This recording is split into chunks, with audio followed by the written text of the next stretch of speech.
오늘 말씀을 무엇을 섬기겠습니까? 라는 제목으로 함께 살펴보겠습니다. 지난 시간에는 모세가 호렙산에서 받은 10계명 중에 제1계명의 의미를 살펴보았습니다. 모든 계명 중에 가장 중요한 원칙이 바로 10계명의 1계명이다 라고 말씀드렸죠. 너는 나 외에는 다른 신들을 내게 두지 말라. 이건 다른 신이 실제로 있다는 말이 아니라 너를 통치하는 존재가 하나님 외에 없음을 분명히 하라는 말씀이다. 이렇게 설명드렸습니다. 여러분, 우상일 수도 있고 어떤 사상일 수도 있고 돈일 수도 있고 자식일 수도 있고 또 내가 추구하는 인생관일 수도 있고요. 지식일 수도 있어요. 명예일 수도 있고 그런 것들에게 하나님을 섬기듯이 자기 존재 의미를 두면 안 된다. 이 말씀입니다. 하나님 이외의 어떤 것을 하나님 위치에 올리면 안 된다는 말씀인 거죠. 올린다라는 말을 기억해 두시기 바랍니다. 하나님 아닌 것을 하나님 위치로 올리는 것, 이것을 금하고 있는 게 10계명, 1계명의 말씀입니다. 그렇기 때문에 오직 하나님만이 나에게 예배받으시고 경배받으실 유일한 인격적 신이다 라는 말씀으로 여러분께 말씀드렸습니다. 이게 바로 이스라엘 백성들에게 가장 중요한 삶의 원칙인 것입니다. 이스라엘이란 하나님의 백성이기 때문이죠. 하나님만을 섬기는 백성, 하나님만을 예배하는 백성, 그래서 하나님의 말씀대로 순종하는 백성이 이스라엘이란 나라와 백성의 정체이기 때문입니다. 하나님은 이스라엘 백성들이 오직 하나님께 예배함으로 하나님의 거룩함에 동참하는 존재가 되기를 바라셨습니다. 그러니까 여러분 잘 기억하세요. 우리가 하나님께 예배하는 이 행위는 하나님의 거룩함에 동참하는 행동입니다. 하나님은 이스라엘과 특별한 소유로서의 사랑의 관계를 남기 원하셨습니다. 그 거룩한 영적 이스라엘에 동참한 우리들 역시 예배가 하나님의 거룩함에 동참하는 하나님 백성의 가장 중요한 기본적 행위임을 기억해야 된다. 여러분께 여러 번 말씀드린 겁니다. 예배를 통하여 하나님의 백성은 하나님을 만납니다. 여러분, 예배를 통해 하나님을 만난다는 것은 거룩하지 못한 자는 누구든지 하나님을 배울 수 없다는 말과 연결된다는 거 아셔야 돼요. 그러니까 예배를 통해서 하나님을 만난다는 말씀 자체가 예배에 참여함으로 우리는 하나님 앞에 예수님의 거룩함을 전이받는다라는 의미입니다. 하나님의 백성이 누리는 하나님의 특별한 소유로서의 권리, 보호하심, 제사장 나라로서의 넘치게 하는 은혜와 사랑, 이 은혜를 세상에 전달하는 전달자로서의 축복이 예배를 통하여 우리에게 부어지기 시작하는 겁니다. 그래서 성경이 이렇게 하나님만 예배하라 라는 말을 계속해서 강조하고 있어요. 놀랍죠? 여러분, 이스라엘의 왕정 역사 내내 하나님이 사실은 일관되게 그 말씀 하나 하고 계세요. 하나님만 예배해야 된다. 근데 이스라엘 백성들 일관되게 그 하나를 어겨요. 하나님만 예배하지 않아요. 여러분, 우리가 그 하나님을 경배하는 권리와 능력과 자격을 부여받은 거룩한 백성입니다. 따라서 여러분, 내가 하나님 앞에 예배하고 있다라는 이 행동 자체가 내가 누구에게 속해 있다를 증명하는 행위라는 것을 잊지 않으셔야 됩니다. 내가 예배하고 있다, 이 말씀 자체가, 이 행위 자체가 내가 하나님께 속해 있다라는 걸 증명하는 행위가 되는 것이죠. 10계명의 1계명은 이렇게 오직 하나님만 하나님으로서 경배받으실 분이라는 걸 가르쳐 주시면서 그 어떤 것도 하나님처럼 경배받을 위치에 올려놓아서는 안 된다. 이렇게 가르쳐주고 있는 말씀입니다. 여러분, 두 번째 계명은요, 우상을 만들지 말고 그것을 숭배하지 말라라는 계명입니다. 첫 번째 계명이 여호와 하나님이 아닌 어떤 존재를 여호와 하나님의 자리에 끌어올리지 말라라고 얘기하셨다면 여러분 두 번째 계명은요. 여호와 하나님을 피조물 가운데 하나를 형상화한 우상의 수준으로 끌어내리지 말라라는 얘기입니다. 제가 왜 1계명을 올림과 내림으로 2계명 설명하는지 여러분 아시겠죠? 여러분 기억하시라고 제가 이렇게 말씀드립니다. 어떤 존재도 하나님의 자리에 올리면 안 된다. 1계명입니다. 어떤 존재도 하나님의 자리에 올리면 안 된다. 2계명은 하나님을 어떤 피조물의 자리로 내리면 안 된다. 2계명입니다. 쉽게 이해가 가시죠? 1계명은 어떤 피조물도 하나님의 자리로 올리면 안 된다. 2계명은 하나님을 어떤 피조물의 자리로 내리면 안 된다. 이게 2계명입니다. 여러분 우상이란 무엇입니까? 국어사전 보니까 이렇게 해석되어 있었습니다. 첫 번째, 나무, 돌, 쇠붙이, 흙 따위로 만든 신불이나 사람의 형상. 2. 신처럼 숭배의 대상이 되는 물건이나 사람. 3. 하나님 이외에 인위적으로 만들어 놓은 신의 형상. 왜 이렇게 정확하게 설명하죠? 국어사전이. 하나님 이외에 인위적으로 만들어 놓은 신의 형상을 우상이라고 했네요. 우상은 인간이 어떤 피조물의 형상을 만들어 놓고 이걸 하나님이다 라고 섬기는 행동이 우상 숭배입니다. 문제는 여러분 그 우상이라는 존재가 생명이 있는 존재가 아니라는 데 있습니다. 여러분 그러면 깊이 생각하셔야 돼요. 혹시 절 가보셨습니까? 절 가보셨죠? 거기에 금빛 찬란하게 이렇게 금칠해 놓은 불상을 보셨죠? 왠지 그 앞에 서면 느낌이 좀 어떤 존재 앞에 선 것 같은 느낌이 들지 않습니까? 사람의 본성이에요. 여러분 그럼에도 불구하고 그건 인간이 손으로 조물딱조물딱 만들어 놓은 겁니다. 만들어 놓고도 그 앞에서 어떤 감정을 가지게 되는 게 인간의 종교 심성이에요. 종교 심성이에요. 이사야 41장 21절부터 보면은요. 하나님이 우상의 문제점을 지적하고 계시는 내용이 나옵니다. 24절까지 보면은 내용이 이렇게 써 있는데요. 한번 들어보세요. 21절. 나 여호와가 말하노니 너희 우상들은 소송하라. 야곱의 왕이 말하노니 너희는 확실한 증거를 보이라. 22절. 장차 당할 일을 우리에게 진술하라. 또 이전 일이 어떠한 것도 알게 하라. 우리가 마음에 두고 그 결말을 알아보리라. 혹 앞으로 올 일을 듣게 하며 23절. 뒤에 올 일을 알게 하라. 그리하면 너희가 신들인 줄 우리가 알리라. 또 복을 내리든지 재난을 내리든지 하라. 우리가 함께 보고 놀라리라. 24절. 보라 너희는 아무것도 아니며 너희 일은 허망하며 너희를 택한 자는 가증하니라. 이게 하나님이 보시는 우상의 정체입니다. 우상이란 인간이 만들어낸 것으로서 본질적으로 인간의 욕망을 반영하고 있는 인간의 창작품입니다.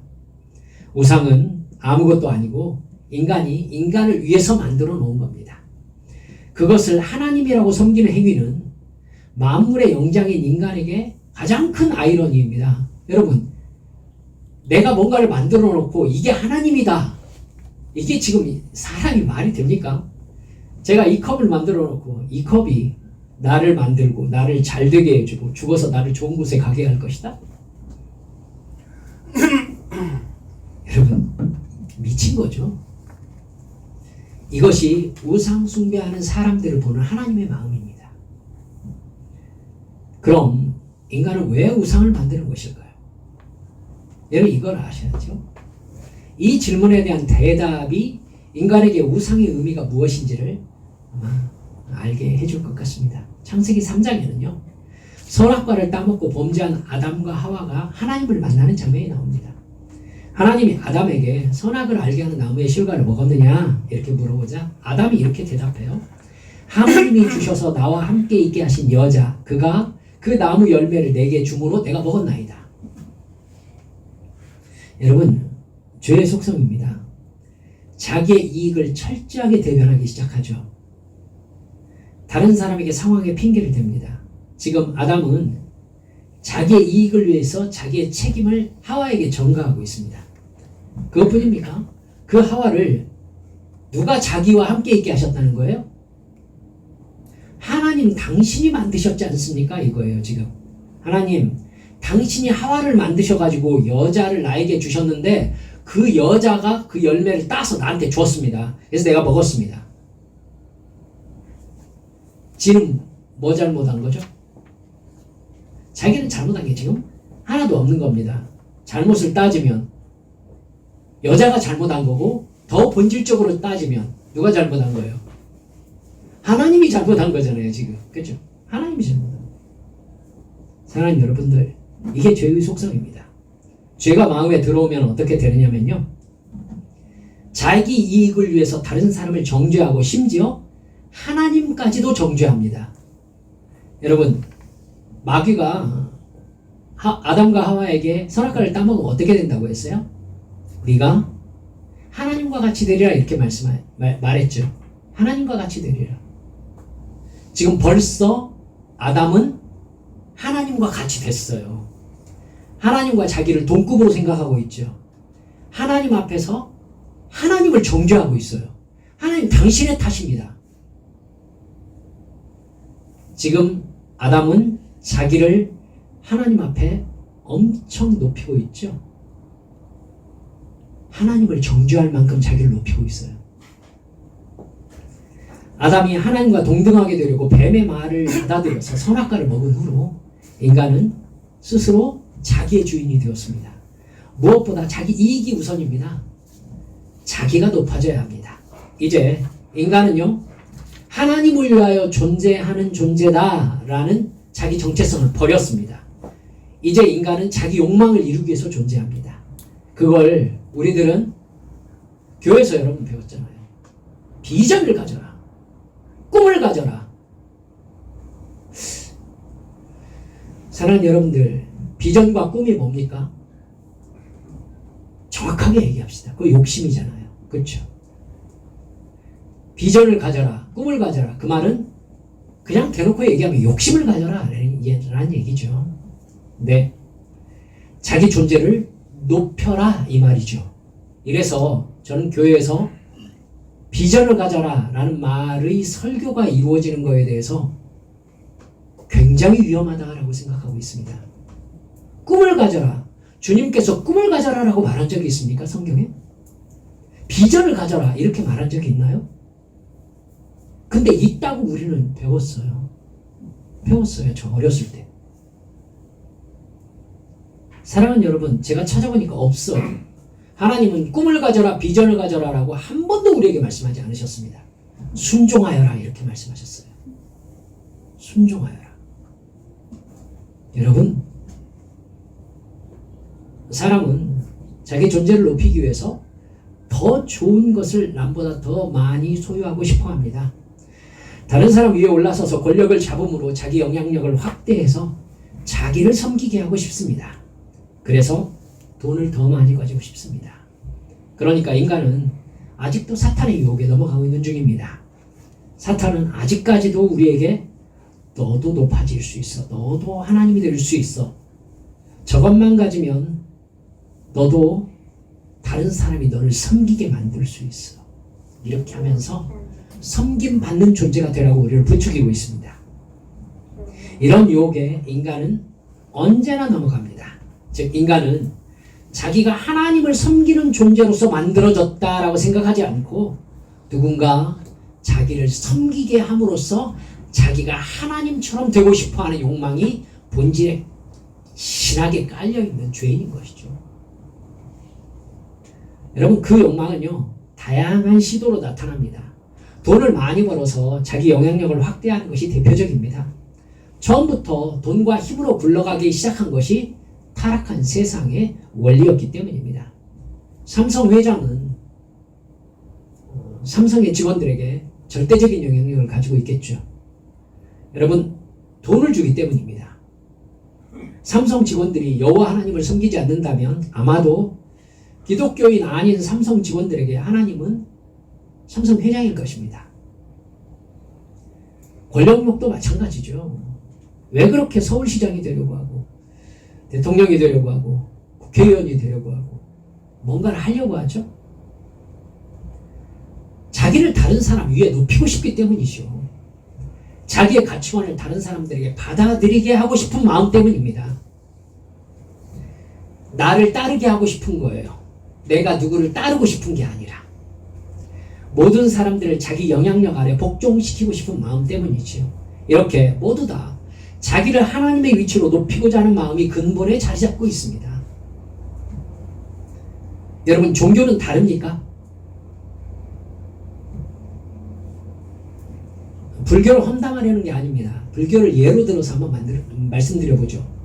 인도의 고타마 시타르타는 인간의 생로병사의 고통을 생각하다가 존재하는 모든 것, 삶 자체가 고통이라고 결론 내립니다. 참 괜찮은 통찰이죠. 그래서 그는 왕자로서의 권력이 아무런 의미가 없다고 생각하며 출가라는 걸 합니다.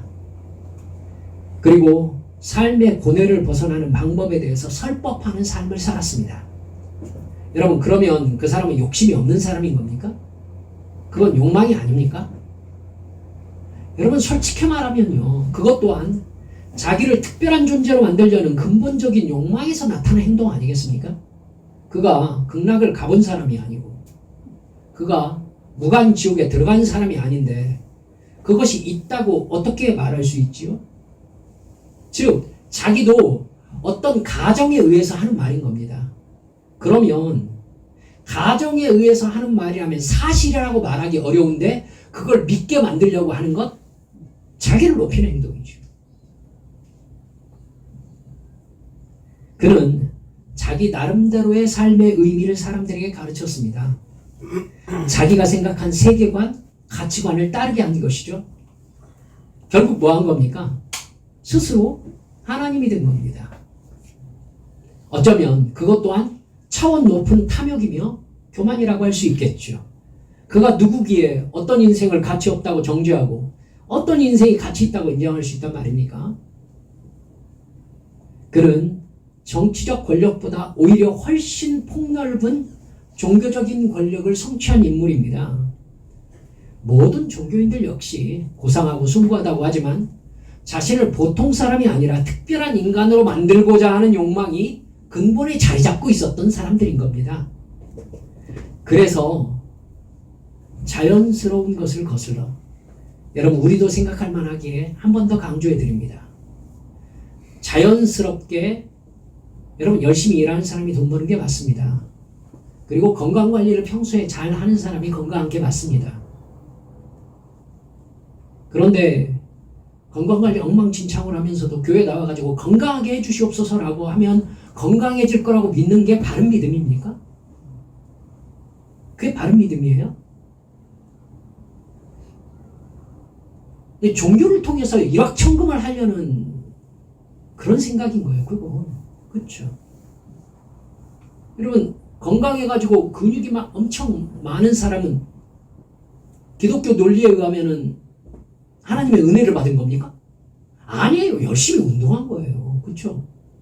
여러분, 누군가 서울대 들어가면 하나님께서 그 사람에게 복을 주셔서 그렇게 된 겁니까? 열심히 공부해서 그런 거예요. 왜 공부를 안 하고 하나님께 와서 기도하면서 서울대 들어가게 해달라고 그러는 거죠? 그걸 종교의 역할이라고 알고 있으니까 기독교가 잘못되는 거예요. 그건 좋게 말해서 그렇게 제가 얘기하는 거죠.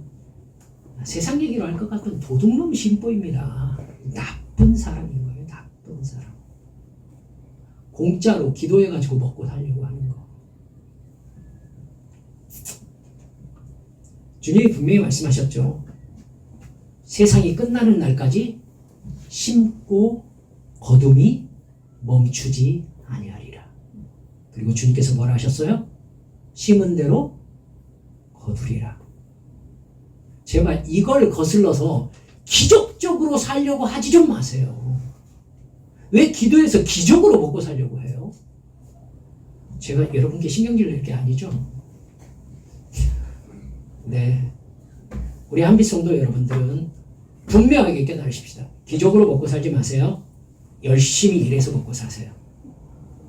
일하지 않으면 믿음 좋다고 해도 돈 없는 게 당연한 겁니다. 공부 안 하면 믿음 좋다고 해도 여러분 좋은 대학 못 들어가는 게 당연한 거예요. 합격하지 않는 게 당연한 겁니다. 나보다 공부 더 열심히 하는 애들이 또 나름대로 나보다 뭐 부모의 유전이 더 좋아서 공부 잘하는 애들이 나보다 위에 있는 게 당연한 거예요. 걔네들 이기려면 더 열심히 공부하면 되는 거 아니에요? 그렇죠? 이게 바른 마음입니다. 예수 믿어서 일확천금 하시려고 하면 안 됩니다.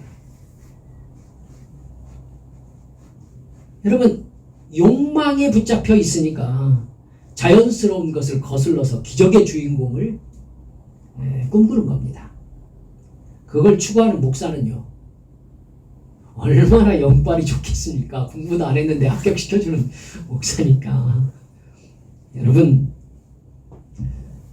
그런 복을 받는 사람이 되는 방법을 가르쳐주겠다고 하면서 그 목사님은 돈과 인기와 영향력을 차지하고 있는 겁니다. 그러니까 지금 한국 사회에서 교회 다니는 사람을 참 바보 취급하는 것이죠.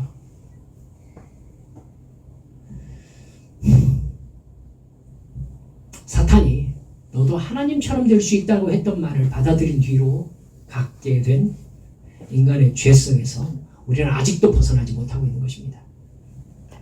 그러나 여러분, 인간은 하나님께서 창조하실 때부터 초월적인 절대 신에 대한 본성적인 인식을 가지고 있습니다. 그 초월적인 존재가 자기의 죽음과 삶의 시간을 결정한다는 인식이 본능적으로 있어요. 왜냐하면 인간이 아무리 예측 가능한 세상 또 어떤 과학을 발달시켜도요, 지금 죽음을 넘어서지 못하고 있죠. 인간은 죽음을 생각하면서 신이 있음을 기억합니다. 그런 초월적 존재와의 관계에 대한 본능적 부담감이 있는 거예요, 인간에게. 여러분, 인간은 그 존재를 신이라고 한 것입니다. 그래서 인간은 신상을 만든 것입니다. 여러분, 이러면 모순이 생기죠. 인간은 그 누구도 섬기려고 하지 않는데 신상을 만들어요. 그럼 신상을 만들어서 섬긴다는 행위는 자기가 하나님 된다라는 본성을 포기한 행동일까요?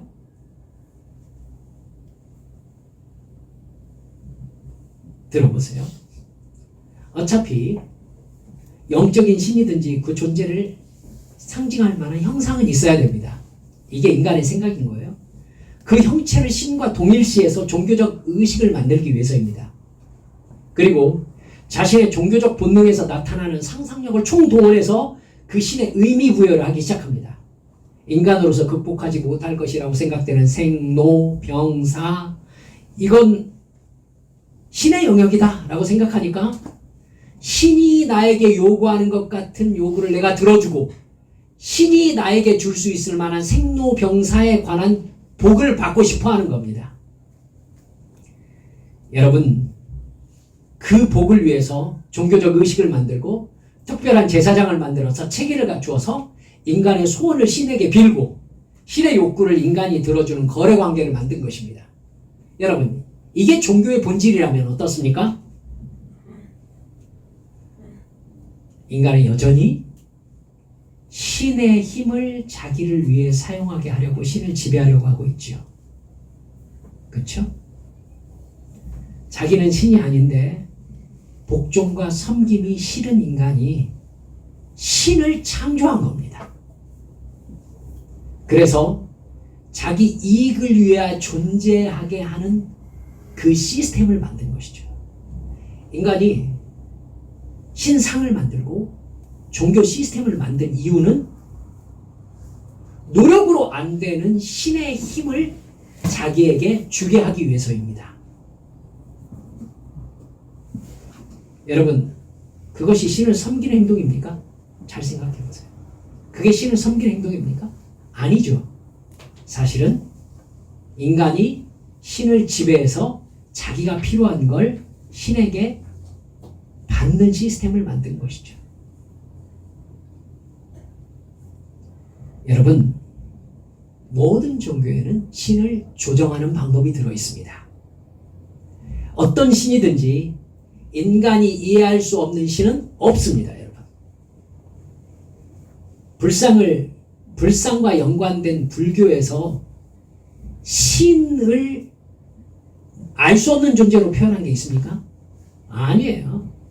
벌써 신의 이름이 다 있잖아요. 그렇죠?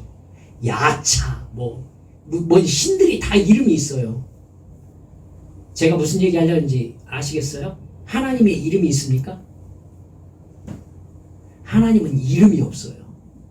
우리가 여호와 하나님이라고 얘기하지만 성경에는 마소라 히브리어 본문 4번에는 하나님의 이름이 기록되어 있지 않습니다.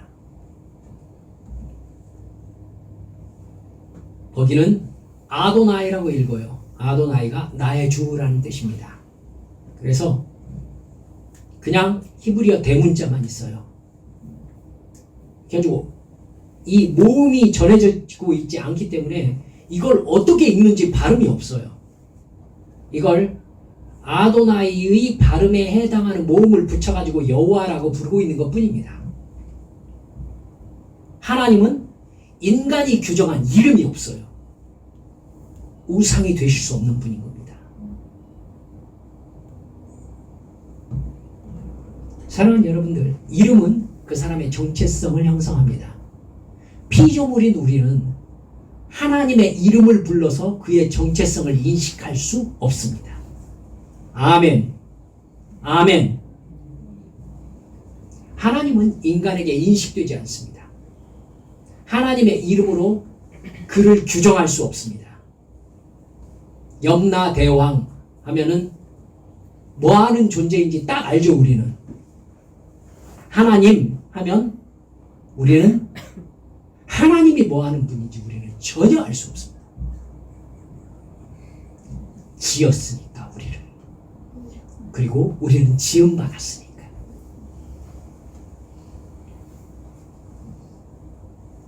여러분, 결국 인간은 하나님을 섬기기보다 어떤 종교를 만들고 그 종교의 신에 해당하는 신상을 만듦으로써 자기가 하나님처럼 되려는 욕망을 이루고 있는 거예요. 하나님이 아닌 다른 신을 만들어서 그 신을 숭배하는 의식을 통해서 신을 자기 이익을 위해 조정하는 존재가 된 겁니다, 인간이. 그래서 오히려 종교를 섬기는 인간의 위치를 보면은 사실은 신이 요구하는 것을 인간이 해줌으로 말미암아 내가 바라는 걸 신이 뱉어내게 만든 거예요. 결국 종교는 신을 조정하고자 하는 인간의 욕망의 표현인 겁니다. 신보다 인간이 높은 존재라고 표현하고 있는 게 바로 종교인 것이죠. 인간이 하나님이 아닌 형상을 만들어서 종교 의식을 만든 것은 신을 섬기기 위해서가 아니라 신을 인간의 욕망 아래에 두기 위해서입니다. 잊지 마세요. 어떤 종교든지 인간의 욕망 아래에 두기 위해서 인간이 신을 만들고 종교를 만든 것입니다. 자기 욕망을 이루는 것을 신의 뜻으로 규정해가지고 자기를 신적인 위치로 높이고 있는 겁니다. 잊지 마세요. 그렇게 되면 결국 인간은 우상을 숭배하는 것이 아니라 사실은 모든 종교에 절하고 그 신을 섬기는 행위 자체가 뭘 섬기는 것이 됩니까? 정확하게 말하면 자기 욕망을 숭배하는 것이 되는 것이죠. 하나님과 같은 존재가 되기 위해서 선악을 알게 하는 나무의 실과를 따먹은 아담의 마음이 똑같이 어떤 종교든지 만들어내는 사람의 마음에 있는 겁니다. 그래서 진정으로 하나님을 섬기는 기독교만 빼고 모든 종교는 하나가 될 수 있습니다. 왠지 아시겠죠? 어차피 목적은 자기의 욕망을 이루는 것이기 때문이지요. 방법만 다를 뿐입니다. 그러기에 하나님은 오늘 본문에서 신적 형상을 만드는 것을 강력하게 금지하고 있는 겁니다. 그것 자체가 하나님을 인간의 욕망을 이루는 방법으로 여기는 행위가 되기 때문입니다. 왜 형상을 만들지 말라겠는지 아시겠죠? 그런 개념으로 하나님을 대하는 것은 하나님을 지배하려는 죄악의 행동입니다. 아시겠죠?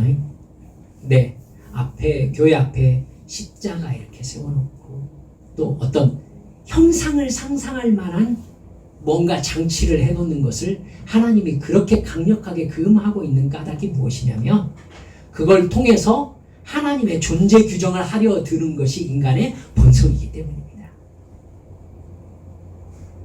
사랑하는 여러분들, 온 우주와 세상과 생명을 만드신 하나님을 인간의 상상 안에 있는 형상으로 규정해서 낮추는 반역이 바로 우상숭배입니다.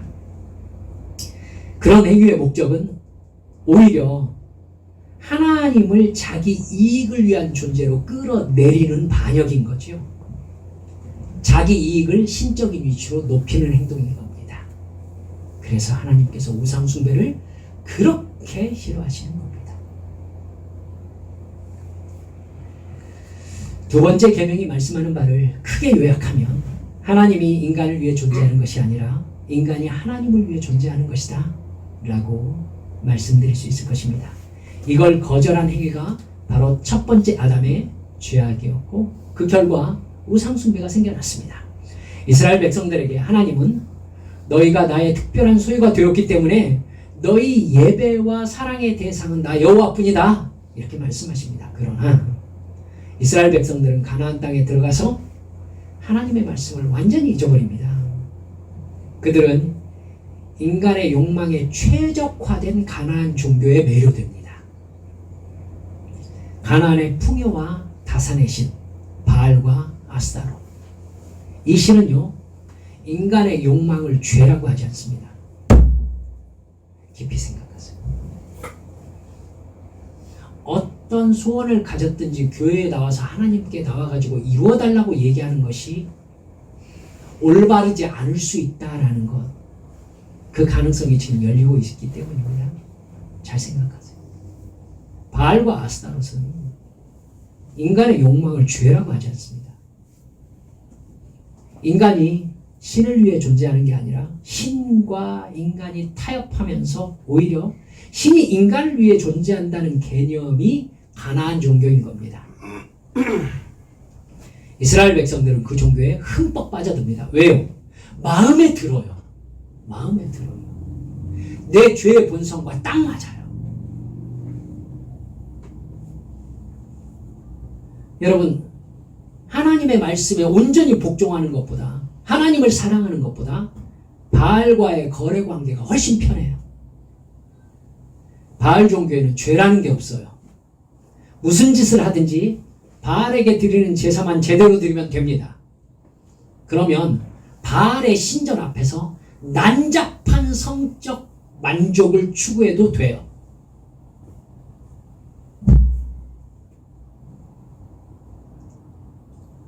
사랑하는 여러분들, 그러니까 죄가 없으니 어떤 종교에도 죄의 사함이라는 개념이 없는 거죠. 양심의 가책이라는 것에 구속받지 않아도 되는 거 너무 좋은 겁니다. 여러분, 그런 편한 종교에 비해서 여호와 하나님을 섬기면서 그 말씀에 순종하는 것은요 너무너무 힘들고 어려운 거예요. 결국 이스라엘 백성들은, 그리고 우리는 하나님과의 사랑의 관계를 파탄내면서 신앙을 가진 사람으로 살아가는 적이 얼마나 많습니까? 우리에게는 이런 마음이 없습니까? 우리의 이익과 자신의 존재 의미를 높이려는 욕망만 가득한 채 하나님의 능력을 이용하려는 우상숭배의 마음, 자꾸 죄를 말씀하시는 성령, 성경, 내 안에 말씀하시는 성령님의 음성, 이게 지금 잘하는 건지 막 걸리는 거 부담스럽습니까? 그런 마음을 뭉개면서 다수의 우상종교의 심성이 휩쓸리면 본래의 기독교는 어디론가 사라집니다. 그리고 자기의 이익이 기독교의 목적이 됩니다. 그래서 자기가 소원이 있어서 새벽 예배를 다니게 됩니다. 하나님 앞에 기도하는 것에 모든 관심이 자기가 이루고 싶은 욕심에 있는 거예요. 그래서 열심히 기도하면 그걸 이루어 주실 거라고 생각하게 만들어요. 근데 목사님은 그것이 죄라고 얘기하지 않아요. 왜요? 그 사람이 교회에 나오니까. 그리고 그 사람이 나와서 자기 소원을 이루겠다고 헌금을 하니까. 자기 소원을 이루겠다고 교회에 헌신과 봉사를 하니까. 목사님은 절에 안 가니 좋다는 거죠. 어떡하죠? 제가 교회를 정죄하고 싶은 마음이 아닙니다. 제가 그렇게 배우면서 이 나이가 먹었다는 것이 때로 통탄스러울 때가 있기 때문에 드리는 말씀입니다. 여러분, 그렇게 우상 숭배하는 종교가 되어버리면 교회 안에도 돈 많은 것이 복이 됩니다. 세상에서 권력을 잡으면 교회에서도 복받은 사람으로 영향력을 발휘하게 됩니다. 교회가 크면 교회의 권위가 높아지는 것을 오해합니다. 제가 주보 앞에 주보 칼럼으로 썼는데 읽어보셨는지 모르겠습니다. 여러분, 표현하는 걸 보면 그 사람이 추구하는 게 나타나잖아요. 그렇죠? 여러분, 어떤 건물을 보면은요, 그 건물의 내용을 추정할 수가 있습니다. 그렇죠? 표현되어 있습니다. 어떤 집을 보면 나 잘 산다 라고 마음껏 자랑하고 싶은 집이 있지요. 어떤 빌딩을 보면 이곳에서는 뭐 하는 곳이다 라고 이렇게 알려주는 게 있지 않습니까? 여러분, 그 눈으로 교회를 보면 어떻습니까? 잘 지어진 교회가, 우리 교회가 추구하는 것이 뭐라고 얘기하고 있습니까? 여러분, 돈과 권력이라고 말하고 있잖아요. 교회 뻔뻔하게 잘 지어서 안에 반짝반짝거리는 곳을 잔뜩 치장해 놓고 강대상을 이만큼 높여가지고 우러러보게 만들고, 우리 교회가 뭐 하는 곳이라고 얘기하고 있습니까? 열심히 출석하면 돈 많이 벌고 권력을 잡을 수 있게 해주는 신이 하나님이라고 광고하고 있는 거잖아요. 그 건물이. 저도 그랬습니다, 여러분. 그런 사람들의 마음에 예수님의 십자가가 어떤 의미겠습니까? 믿습니다라고 하면 자기 죄를 사해 준다고 했으니까 얼른 믿는다고 합니다. 그래서 죄책감이나 죄의식으로부터 얼른 벗어납니다. 그리고 어떻게 살아도 일단 믿는다고 했으니까 천국은 확보했다고 생각합니다. 아주 편리한 방법인 거죠. 여러분, 그럼 그런 사람에게 하나님은 일단 천국은 가게 해주실까요? 저는 고민이 많습니다. 저는 인간의 욕망을 섬기는 우상숭배를 교회 안에서 너무나도 많이 오랫동안 보았습니다. 저도 그 안에서 교육받았습니다. 그래서 이 두 번째 계명이 우리에게 하시고 싶은 말을 저는 정말로 중요하게 생각합니다. 오늘 내가 정말 하나님을 섬기는 사람인지, 예수 그리스도의 십자가가 내게 어떤 의미인지, 나는 인간 욕망을 이루는 도구로 신앙을 이용하려고 하지 않는 사람인지 한번 깊이 묵상해 보셨으면 좋겠습니다. 나의 욕망이 아닌 나를 구원하신 예수 그리스도를 믿고 순종하는 진정한 천국의 순례자들이 모두 되시기를 주 예수님의 이름으로 축원합니다. 우리 함께 기도합시다.